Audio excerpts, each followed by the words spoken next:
Maka Allah katakan dalam Al-Quran, wa tilkal ayyamu nudawiluha bainan nas. Demikianlah hari itu kami pergantikan silih berganti di hadapan manusia. Tujuannya tidak lain tidak bukan liya'lamallahu alladhina amanu, karena Allah ingin menguji siapa yang imannya tetap ada.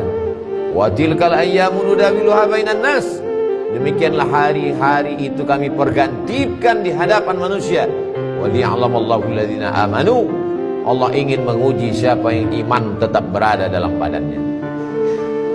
Apakah ada orang yang ketika hari itu dipergantikan lalu imannya lepas? Ya. Yusbihu mu'minan, paginya beriman, wa yumsi kafiran, petangnya menjadi kafir. Wal'iyadzubillah wa na'udzubillah. Ulama kalau sudah menyebut orang murtad meninggalkan agama, mereka berta'awudz, minta ampun kepada Allah berkali-kali, karena tidak ada maknanya hidup, masuk kekal. Waquduhan nas wal hijarah, bahan bakarnya yang terbuat dari nas, manusia. Siapa dia? Orang yang ingkar kepada Allah, ingkar kepada Rasulullah Sayyidina Muhammad sallallahu alaihi wasallam. Kapan kita beriman? Sebelum kita lahir ke atas dunia, sebelum berbentuk darah, daging, kuku, bulu, sebelum menjadi manusia. Wa idz akhadha rabbuka min bani adama min zuhurihim dzurriyyatahum wa asyhadahum ala anfusihim. Ingatlah ketika Allah mengambil perjanjian di hadapan seluruh manusia ketika dia masih berbentuk dalam roh di alam arwah. Ketika itu Allah mengatakan, alastu bi rabbikum, bukankah aku ini Rabb kamu? Lalu semua menjawab, bala syahidna, engkau adalah Rabb kami ya Allah. Antaqulu yaumal qiyamah, tapi nanti pada hari kiamat manusia menjawab, inna kunna an hadza ghafilin, kami lalai, kami lupa, kami silap, kami khilaf, kami tidak ingat. Begitulah manusia dipergantikan siang dan malam. Makanya Nabi Muhammad SAW mengajarkan kita doa, ya muqallibal qulub, engkau yang membolak-balikkan hati, sabbit qulubana, kokohkan hati kami ala dinik, dalam agamamu, ala ta'atik, dalam ketaatan kepadamu. Ya musarrifal qulub, engkau yang mengarahkan hati kepada keimanan, sarrif qulubana, arahkan hati kami ala dinik, dalam agamamu, wa ala ta'atik, dalam ketaatan kepadamu. Ketika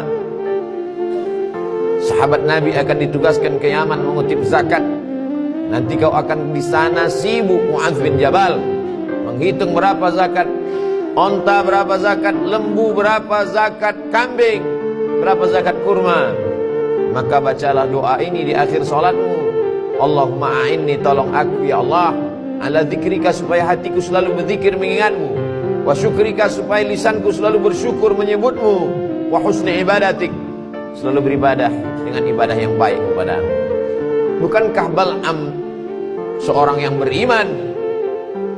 Walau syi'na la rafa'nahu biha, kalau kami mau kami angkat derajatnya, karena kami sudah mengajarkan asma'ul a'zam kepadanya, doanya makbul. Walakinnahu akhlada ilal ardi wattaba'a hawah, tapi kemudian dia lebih memilih kehinaan, dia memperturutkan hawa nafsunya. Famathaluhu kamathalil kalb, dia seperti seekor kanjing, dia seperti seekor binatang yang hina, najis, mughallazah. Air liurnya saja pun masuk ke tempat air minum kita. Idza walagal kalbu fi ina'i ahadikum, kalau ada seekor anjing menjulurkan air liurnya ke tempat bejana air minum kamu, fa ahriquhu, maka tumpahkanlah. Setelah itu disamak, disiram dengan air 7 kali. Air suci mensucikan air mutlak, salah satunya dicampur dengan air tanah, begitulah kotornya. Maka Allah mengumpamakannya, famathaluhu kamathalil kalb, dia seperti seekor anjing. In tahmil alaihi yalhath aw tatruku yalhath, andai kau ambil kayu batu untuk melemparnya, dia tetap mengulurkan lidahnya. Andai kau biarkan pun juga sama.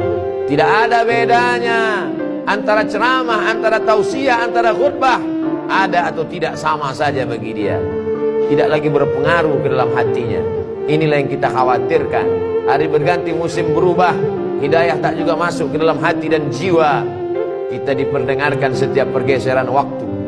Ketika terbit fajar, fajar shadiq, fajar kadhib, ketika terbit fajar, dikumandangkan azan asyhadu an la ilaha illallah, masuk ke telinga, masuk ke tangkai jantung, masuk ke otak, ke ubun-ubun, mengalir ke mata, ke telinga, ke tangan, ke kaki, masuk dalam aliran darah. Lalu kemudian ketika tergelincir matahari, kembali kita dengar asyhadu an la ilaha illallah. Ketika petang matahari mulai redup, kita kembali mendengar asyhadu anna muhammadar rasulullah. Ketika tenggelam matahari, nampak syafaq ahmar rona merah di tempat tenggelamnya matahari, kita kembali berkata asyhadu an la ilaha illallah. Ketika sempurna malam gelap, masuk isya sebelum tidur malam, kita kembali mendengar asyhadu an la ilaha illallah. Mengapa? Mengapa setiap pergeseran waktu kita diingatkan? Agar kita istiqamah. Al-istiqamah khairun min alfi karamah. Satu istiqamah lebih baik daripada 1000 karamah. Idza ra'aitar rajul, kalau kau lihat ada orang yatiru fil hawa, terbang di atas awan, yamshi 'alal ma, berjalan di atas air, la taghtar, jangan tertipu, jangan terpukau, karena iblis setan pun mampu melakukan itu. Tapi pandanglah bagaimana istiqamah. Man syabba 'ala syai'in syabba 'alaih.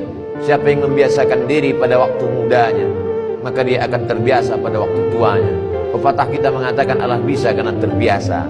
Kalau terbiasa datang saat kumandang azan, sudah duduk di masjid menunggu saat-saat waktu mustajab berdoa, tak sabar hati ingin menantikan khatib naik ke atas mimbar, rindu ingin mendengarkan bacaan qari imam, maka sesungguhnya hati sudah mendapatkan hidayah.